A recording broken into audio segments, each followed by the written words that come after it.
आज हम देखने जा रहे हैं बीएमएस फर्स्ट ईयर के पदार्थ सब्जेक्ट का पहला चैप्टर जिसका नाम है पदार्थ एवं आयुर्वेद निरूपण।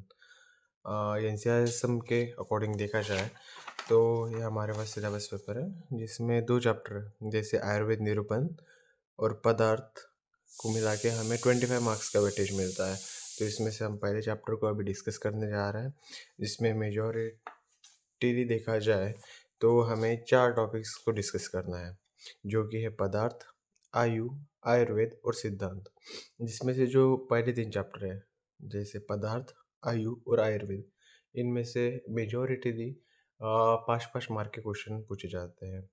University like previous year question paper देखे जाए तो हमें इन टॉपिक में से 5-5 मार्क के क्वेश्चन दिखाई देते हैं। और जो सिद्धांत है वो लाइक बड़ा टॉपिक है, लेंथी टॉपिक है, जिससे हमें लाइक 10 मार्क का क्वेश्चन पूछा जा सकता है और प्रीवियस ईयर में पूछे भी जा चुके हैं। तो यूनिवर्सिटी जो भी प्रीवियस ईयर क्वेश्चंस हमने स्टडी किए उसमें से लाइक इन्हीं 4 टॉपिक्स पे हमें क्वेश्चन मिलते हैं और यही इस पहले चैप्टर में मेजॉरिटी यही दिया हुआ है। तो पहला जो हमारा टॉपिक है पदार्थ। तो पदार्थ होता क्या है? पदार्थ ये 2 शब्दों से मिलके बना है, पद और अर्थ। पद यानी होता है शब्द या अक्षर। पद यानी मतलब कोई शब्द हुआ या अक्षर हुआ उसे हम पद कहते हैं। और अर्थ जो होता है, जो हमें मतलब शब्द या अक्षर से जो हमें ज्ञान प्राप्त होता है उसे हम अर्थ कह सकते हैं। ठीक है? पदार्थ यानी पद प्लस अर्थ, जिसमें से पद का अर्थ होता है शब्द और अर्थ का अर्थ मीनिंग होता है जो हमें पद से प्राप्त हुआ ज्ञान होता है उसे हम अर्थ कहते हैं। ठीक है? तो इसमें आगे देखा जाए तो हम डेफिनेशन लाइक कि छोटा 2 वर्ड का ही श्लोक है, तो हमें आंसर में लिखना चाहिए जिससे कि हमारा प्रेजेंटेशन अच्छा हो। तो हम देखते हैं कि पदस्यार्थ पदार्थ, पद के अर्थ को पदार्थ कहते हैं। जो मतलब पद है उसके अर्थ को ही हम पदार्थ कहते हैं, जैसे अर्थ पदार्थ। उसके बाद हम देखा जाए तो हमारे पास आते हैं पदार्थ के लक्षण। पदार्थ के मेजरली 3 लक्षण होते हैं, जो कि होते हैं अस्तित्व, नेयत्व और अभिधेयत्व। अस्तित्व यानी एग्जिस्टेंस, मतलब उसका होना, उसका भाव, मतलब उसका इस संसार से कुछ नाता होना या होना, उसे हम अस्तित्व कहते हैं। जो पदार्थ के बारे में हम डिस्कस कर रहे हैं, उसका होना ही हम अस्तित्व मानते हैं। ठीक है? और नेयत्व यानी उसके बारे में ज्ञान प्राप्त करना। पदार्थ के बारे में हम ज्ञान प्राप्त कर सकते हैं, इसीलिए नेयत्व भी उसका लक्षण होता है। ठीक है? और हमारे पास तीसरा लक्षण आता है जो कि है अभिधेयत्व। अभिधेयत्व मतलब नेमेबिलिटी, लाइक उसका हम नाम दे सकते हैं, नाम या संज्ञा उसे हम दे सकते हैं, तो इस वजह से हम उसे अभिधेयत्व कहते हैं। ठीक है? तो एक बार हम लाइक बुक में से भी इसे देख लेते हैं। तो यही है पदार्थ लाइक पद और अर्थ 2 शब्दों से मिलके बना है। पद यानी अर्थ या अक्षर, और अर्थ का होता है उससे प्राप्त होने वाला ज्ञान। ठीक है? डेफिनेशन में हम देख ही लिया है, पदस्य अर्थ पदार्थ। पद के अर्थ को ही हम पदार्थ कहते हैं। उसके बाद ये भी हम पॉइंट ऐड कर सकते हैं, the source of real knowledge, यथार्थ ज्ञान को ही हम पदार्थ कहते हैं। ठीक है? उसके बारे में लक्षण को देखा जाए तो लक्षण में हमारे पास 3 होते हैं, अस्तित्व, नेयत्व और अभिधेयत्व। ठीक है? अस्तित्व यानी the state having objective reality, मतलब उसका अस्तित्व है, भाव है, उसे हम अस्तित्व कहते हैं। और दूसरा है नेयत्व यानी उसके बारे में ज्ञान प्राप्त होना, मतलब उसका नॉलेज हमें है या हम उसके बारे में नॉलेज लाइक ज्ञान प्राप्त कर सकते हैं, उसे हम नेयत्व कहते हैं। और तीसरा पॉइंट है हमारे पास अभिधेयत्व। अभिधेयत्व मतलब उसको नाम या संज्ञा दी जा सकती है, मतलब नामेबिलिटी, उसके बारे में हम उसको हम पर्टिकुलरली कुछ नाम दे सकते हैं, उसे हम अभिधेयत्व कहते हैं। ठीक है? उसके बाद देखा जाए तो हमारे पास आता है संख्या। संख्या इसकी कितनी है, पदार्थ की संख्या कितनी है?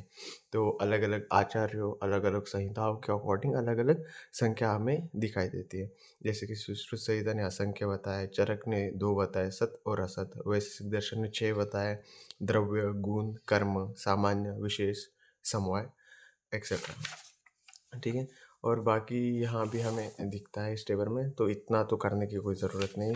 आप ये 3 कर सकते हैं या इसमें से जो भी आपको ईज़ी लगे आप उसको स्टडी कर सकते हैं, ठीक है? उसके बाद देखा जाए तो भाव और अभाव पदार्थ। भाव और अभाव क्या होता है? भाव यानी जिसकी सत्ता या अस्तित्व हो। भाव यानी मतलब जो है, जिसका अस्तित्व हमें दिखाई देता है, जिसका एग्जिस्टेंस हमें पता महसूस होता है, उसे हम भाव कहते हैं। और अभाव यानी लाइक एब्सेंस, जिसकी मतलब सत्ता या अस्तित्व इस संसार में दिखाई नहीं देती या उसका एग्जिस्टेंस इस संसार में है ही नहीं, इसे हम अभाव कहते हैं, ठीक है?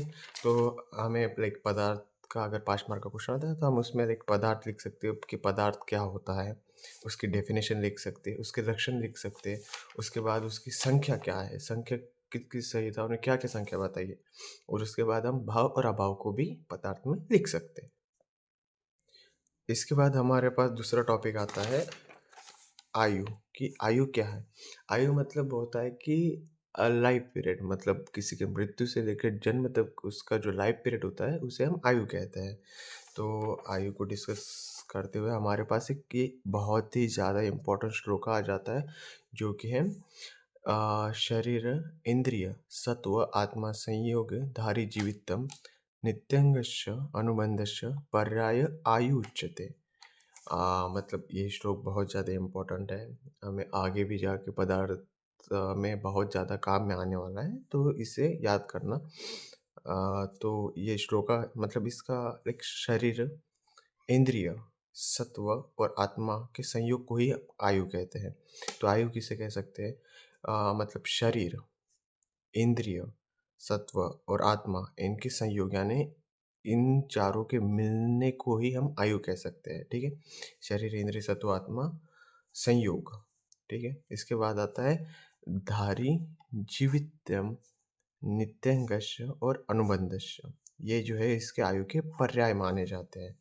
धारी, जीवित्यम, नित्यंग और अनुबंध को हम आयु के पर्याय मानते हैं, ठीक है? हम एक बार इसे बुक में से भी देख लेते हैं। जैसे कि आयु, आयु क्या होता है? लाइफ पीरियड, ठीक है?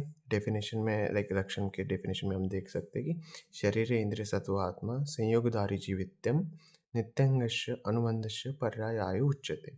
शरीर इंद्रिय इनके संयोग को ही आयु कहते हैं और धारी जीवित्यम नित्यंग और अनुबंध को आयु के पर्याय माने जा सकते हैं। तो इसमें हम धारी क्या होता है? तो धारी मतलब जो किसी को धारण करने वाला, शरीर को धारण करने वाला ही धारी कहा जाता है। धारी, धारण करने वाला ही इसे हम इससे जो पर्याय है हमारे पास धारी, उसका अर्थ होता है कि जो धारण करता है उसे हम धारी कहते हैं। जीवित्यम, जीवित मतलब जो किसी वस्तु को जीवित रखता है, जिसमें जो किसी वस्तु में जान डालता है उसे हम जीवित्यम कहते हैं, जीवित रखने वाला। इसके बाद आता है नित्य। नित्य क्या होता है? नित्य ही क्षण-क्षण में गतिशील होते हुए चलने वाला, मतलब कंटिन्यूअस जो हमेशा चलता रहता है। लाइक जो हमारी बॉडी की हर एक सिस्टम है जो कंटिन्यूअसली चलते रहते हैं। मतलब कोई भी सिस्टम अगर बंद पड़ जाए तो रोग की उत्पत्ति होती है या मृत्यु भी हो सकती है। इस वजह से जो कंटिन्यूअसली चलता रहता है उसे हम नित्य कहते हैं। और चौथा पॉइंट हमारे पास आता है अनुबंध। अनुबंध यानी कोऑर्डिनेशन, लाइक हमारे बॉडी के अंदर जितने भी सिस्टम है, circulatory system, digestive system, respiratory system etcetera, उनके उनमें आपस में कोऑर्डिनेशन है। मतलब पूर्व काल और उत्तर काल को जो हम लाइक कोऑर्डिनेटली जो संयोग रूप से चलाता है उसे हम आयु कहते हैं, अनुबंध कहते हैं, ठीक है? आयु के ये पर्याय हो गए जो कि है धारी, जीवित, नित्यंग और अनुबंध। इसके बाद हमारा जो टॉपिक आता है वो है आयुर्वेद, ठीक है? मतलब जो आयु में हमने पढ़ा, आयु में हम यही लिख सकते हैं, ये श्लोक, उसके पर्याय और आयु क्या होता है। तो उसके बाद हम डिस्कस करते हैं आयुर्वेद। आयुर्वेद क्या होता है, ठीक है? तो आयुर्वेद का बेसिकली ये श्लोक है, उसके डेफिनेशन में हम एक श्लोक लिख सकते हैं कि हिताहितं सुखं दुःखं आयु तस्य हिताहितं मानच्च तच्च यथोक्तम आयुर्वेदस्य उच्यते, ठीक है? जिसमें हित आयु, अहित आयु, सुख आयु और दुःख आयु, इन चारों आयु के लिए हित, पथ्य मतलब अच्छा, और अहित यानी अपत्य मतलब अच्छा न हो, like bad things about it. इन आयु का मान और आयु का स्वरूप बताया गया हो उसे ही हम आयुर्वेद कहते हैं। लाइक ये देखिए, हित आयु, अहित आयु, सुख आयु और दुख आयु, इन चारों के लिए हित और अहित इनके मान और स्वरूप का वर्णन जहाँ किया जाता है उसे हम आयुर्वेद कहते हैं। ठीक है।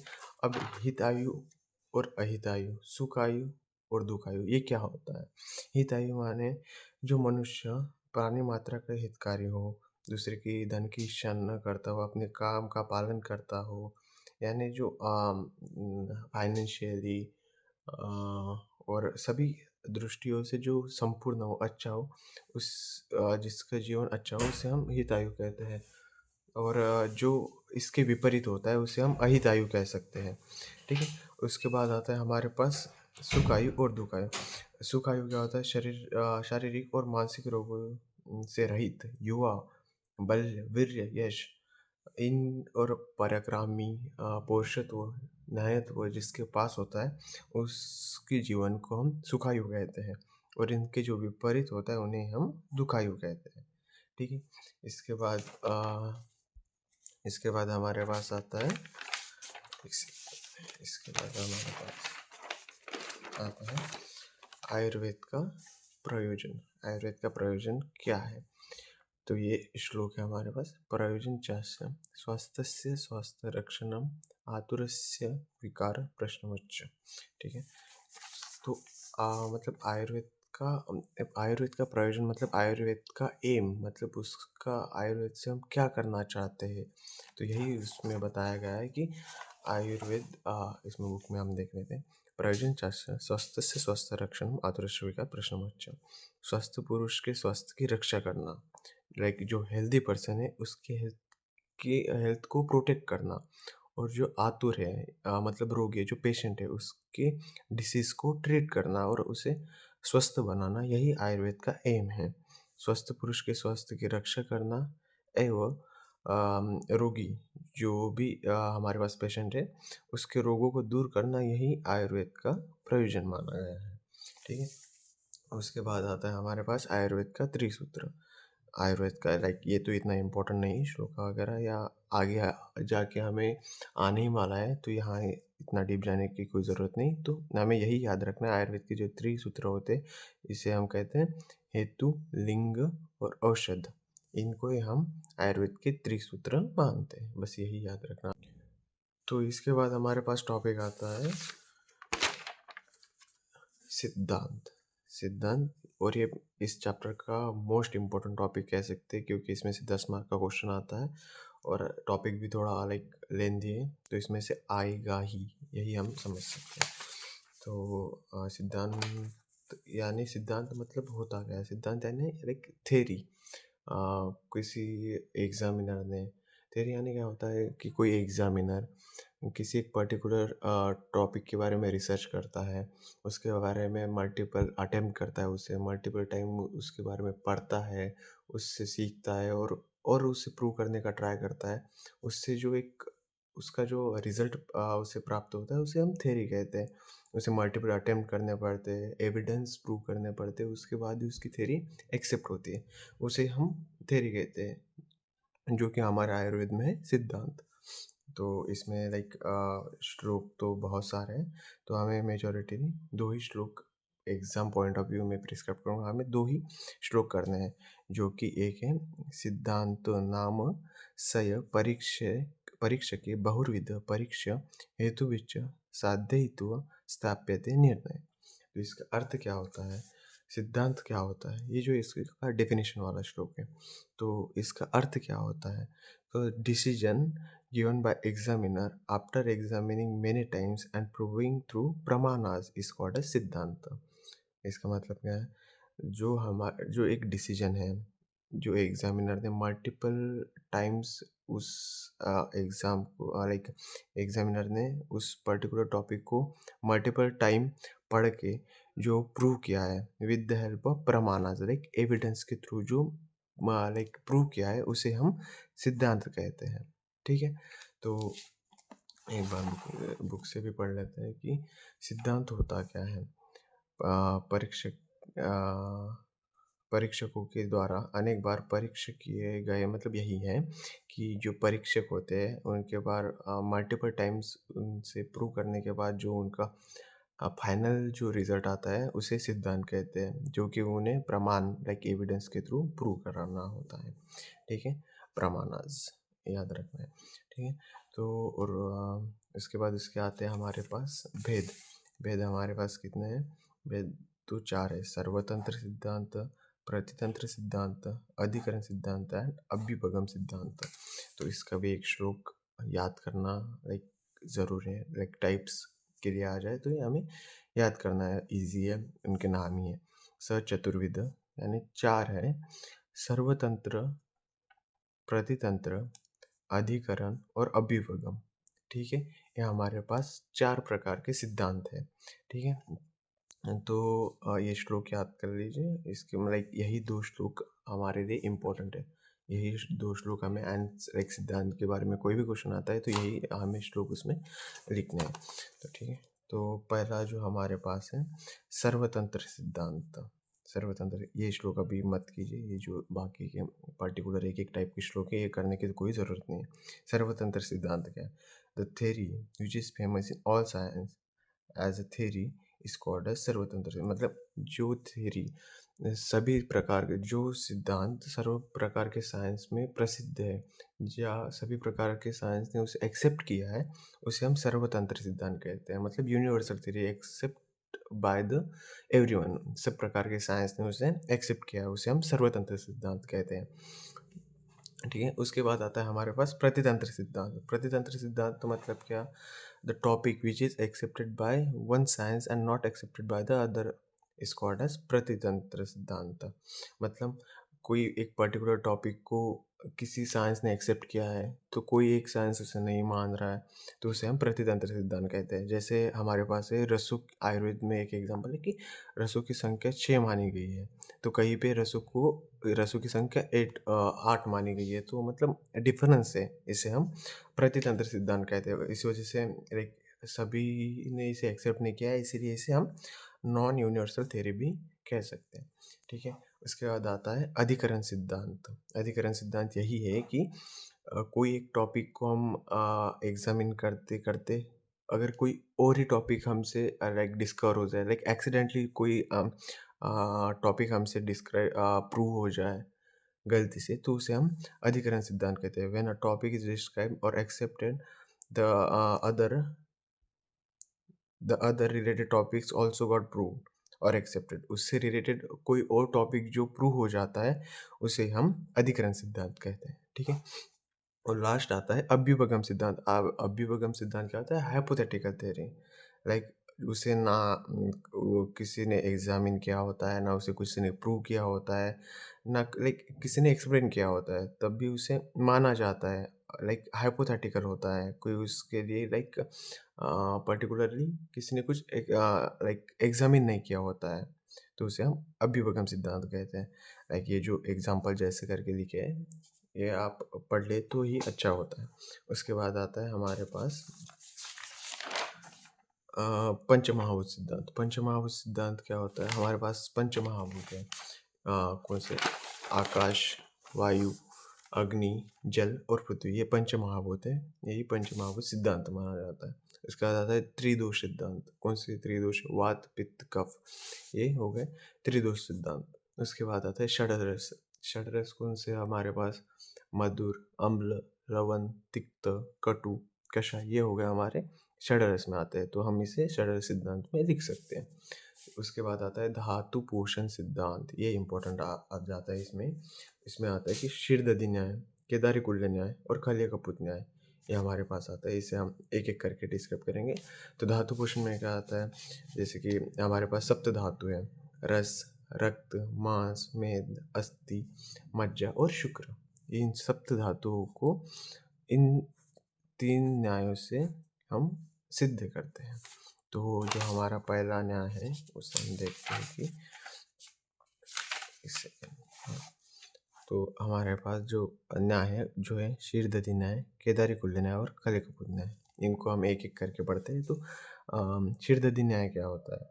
शीर्षदधि न्याय होता है मतलब जिस प्रकार दूध से सर्वात्मक दही उत्पन्न होता है, दही से नवनीत उत्पन्न होता है, नवनीत यानी मक्खन, मक्का और नवनीत से घृत और घृत से घृतमंडल उत्पन्न होता है। उसी प्रकार पूर्व धातु से उत्तर धातु की उत्पत्ति होती है। लाइक हमारे पास जो है लाइक रस, रक्त, मांस, मेद आदि जो हमारे पास सप्त धातु है, यही इस जो धातु है वो लाइक पूर्व धातु से उत्तर धातु की निर्मित हुई है। इससे इस धातु की उत्पत्ति हुई, इससे इस धातु की उत्पत्ति हुई है। मतलब जिस प्रकार दूध से दही बनता है, लाइक दूध से दही की उत्पत्ति होती है, दही से नवनीत बनता है, एक्सेट्रा एक्सेट्रा जो भी हमारे पास है।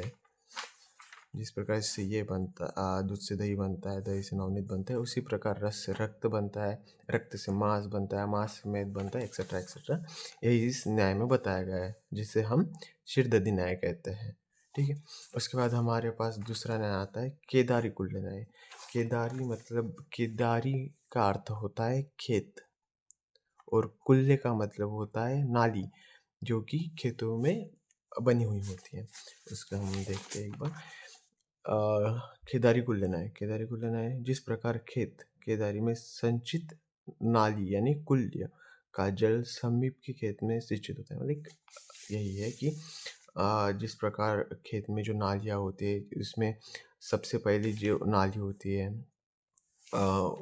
उसमें पहले जल जाता है, उसके बाद उसके दूसरे, तीसरे लाइक जल ऐसे जैसे जाता है। तो इसी प्रकार हम समझ सकते हैं कि एक सेकंड लाइक ये नालियाँ हो गई खेत की, तो इसमें जैसे सबसे पहले जल इस वाले नाली में जाएगा, इसके बाद इसमें, इसके बाद इसमें, इस प्रकार जैसे जल जाता है, उसी प्रकार हमारे धातुओं का जो होता है वो पोषण होता है। इस केदारी कुल्य न्याय में ये बताया गया है। लाइक ये हो गया रस, ये हो गया रक्त, ये हो गया मांस। ठीक है। पहले तो आ गया जैसे कि रस पहले बनता है, उसके बाद रक्त बनता है, उसके बाद मांस बनता है। ये हमारे केदारी कुल्य न्याय में बताया गया है। ठीक है। उसके बाद आता है हमारे पास खले कपूत न्याय। खले कपूत न्याय मतलब होता है जिस प्रकार कबूतर अलग अलग दिशाओं से खल यानी क्या होता है, जहाँ पर जो धान्य होता है वहाँ संग्रहित एकत्रित किया जाता है, उसे हम खल कहते हैं। खल में आते हैं और अनाज चुग कर अपने अपने स्थानों पर ले जाते हैं। उसी प्रकार अलग अलग मार्गों से धातुओं का पोषण आहार रस से होता है। यही है। लाइक ये समझो कि ये हो गया हमारा खल, जहाँ पे धान्य एकत्रित है। कबूतर जैसे अलग अलग जगहों से आते हैं, उसी प्रकार से हमारे जो सप्त धातु है वो भी ऐसे आते हैं। और यहाँ पे है आहार रस। आहार रस, आहार रस से जो हमारे धातु से जैसे रस रक्त, जिस प्रकार खल में कबूतर आते हैं और चुपके दाना चुभ के चले जाते हैं, उसी प्रकार आहार रस से रस रक्त मांस मेद आदियों का पोषण होता है। यही हमारे खले कपूत न्याय में बताया गया है। ठीक है। इसके बाद आता है लोक सामान्य सिद्धांत आता है, जो लाइक लोक सामान्य सिद्धांत का वर्णन चरक संहिता के शारीरिक स्थान में प्राप्त होता है। आचार्य चक्रपाणि ने इस सिद्धांत को मोक्ष की इच्छा करने वाले व्यक्तियों के लिए उपयोगी माना गया है। ये लाइक इतना इम्पोर्टेंट नहीं है, आप लिख भी सकते हैं। ठीक है। तो हमारे सिद्धांत वाले टॉपिक में हमने पढ़ा सिद्धांत की सिद्धांत की डेफिनेशन हमने पढ़ी। उसके बाद सिद्धांत होता क्या है ये हमने समझा। सिद्धांत के जो 4 टाइप्स हैं उनके बारे में हमने समझा। सर्वतंत्र सिद्धांत, प्रतितंत्र सिद्धांत, अधिकरण सिद्धांत और अभिभगम सिद्धांत। ठीक है। इसके बाद हमने पंचमहाभूत सिद्धांत को भी समझा। उसके बाद त्रिदोष सिद्धांत को भी समझा, षड्रस सिद्धांत को भी समझा और धातुभूषण सिद्धांत को भी। और धातुभूषण सिद्धांत में जो हमारे 3 न्याय आते हैं, शीर्षदधि न्याय, केदारी कुल्य न्याय और खले कपूत न्याय, इनको भी हमने पढ़ा। तो अगर 10 मार्क के लिए सिद्धांत का क्वेश्चन आता है तो हमें ये सब कुछ इसमें लिखना होता है। तो ठीक है। तो यही मेरे जो 4 टॉपिक इस चैप्टर में है। तो मैं आशा करता हूँ कि आप सबको ये समझ आया होगा। और जैसे कि पदार्थ का क्वेश्चन आया 5 मार्क के लिए तो हमें क्या-क्या लिखना है, आयु का क्वेश्चन आया तो क्या-क्या लिखना है, आयुर्वेद का क्वेश्चन आया तो क्या लिखना है और सिद्धांत का अगर बड़ा क्वेश्चन आता है तो उसमें क्या लिखना है। ये मैं आशा करता हूँ कि आपको सब